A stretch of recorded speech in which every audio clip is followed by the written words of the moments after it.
Le livre de Job, chapitre 21. Job prit la parole et dit: « Écoutez attentivement mon propos. Donnez-moi seulement cette consolation. Permettez-moi de parler, et quand j'aurai parlé, tu pourras te moquer. Est-ce contre un homme que ma plainte est dirigée? Et pourquoi mon esprit ne serait-il pas à bout de patience? Tournez-vous vers moi, soyez stupéfaits, puis mettez la main sur votre bouche. Quand je pense à cela, je suis terrifié, et un tremblement s'empare de mon corps.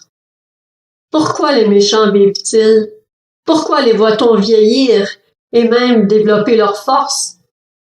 Ils voient leur descendance s'affermir à leur côté, leurs rejetons prospèrent sous leurs yeux. Dans leur maison règne la paix, sans aucune peur. Le bâton de Dieu ne vient pas les frapper. Leurs taureaux transmettent leur sperme à coup sûr, leurs vaches mettent bas et n'avortent pas. Ils laissent courir leurs enfants comme des brebis, et leurs jeunes garçons peuvent gambader librement. Ils chantent au son du tambourin et de la harpe, ils se réjouissent au son des instruments à vent. Ils finissent leur jour dans le bonheur, et ils descendent en un instant au séjour des morts. Pourtant, ils disaient à Dieu: « Éloigne-toi de nous, nous ne désirons pas connaître tes voies. Qu'est donc le Tout-Puissant pour que nous le servions? Que gagnerons-nous à lui adresser nos prières? » Certes, leur bonheur ne dépend pas d'eux-mêmes. Ainsi, les projets des méchants sont bien loin de moi.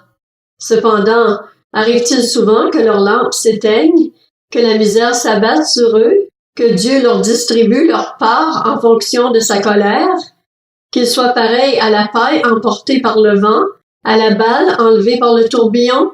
Est-ce au fils du méchant que Dieu réserve le malheur? C'est le méchant lui-même que Dieu devrait punir pour qu'il le reconnaisse.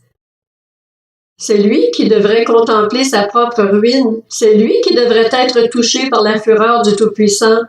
En effet, que lui importe ce que deviendra sa famille, quand le nombre de mois qui lui reste à vivre est abrégé? Est-ce à Dieu qu'on enseignera la connaissance? C'est lui qui gouverne les êtres célestes. L'un meurt au milieu du bien-être, dans une tranquillité totale et dans l'insouciance, alors que ses récipients sont remplis de lait et ses os pleins de moelle. L'autre meurt dans l'amertume, sans avoir goûté au bonheur. Tous les deux se couchent dans la poussière et ce sont les vers qui les recouvrent. Je sais bien quelles sont vos réflexions et les pensées violentes qui vous animent vis-à-vis de moi. Vous dites: « Où est la maison du grand homme? Où est la tente qu'habitaient les méchants? » N'avez-vous pas interrogé les voyageurs? Allez-vous négliger leurs témoignages? Lorsque vient la misère, celui qui fait le mal est épargné. Lorsque la colère déferle, il y échappe. Qui lui reproche en face sa conduite? Qui lui rend ce qu'il a fait? Quand il est emmené au cimetière, on veille sur l'emplacement de sa tombe. Les mottes de la vallée sont légères pour lui.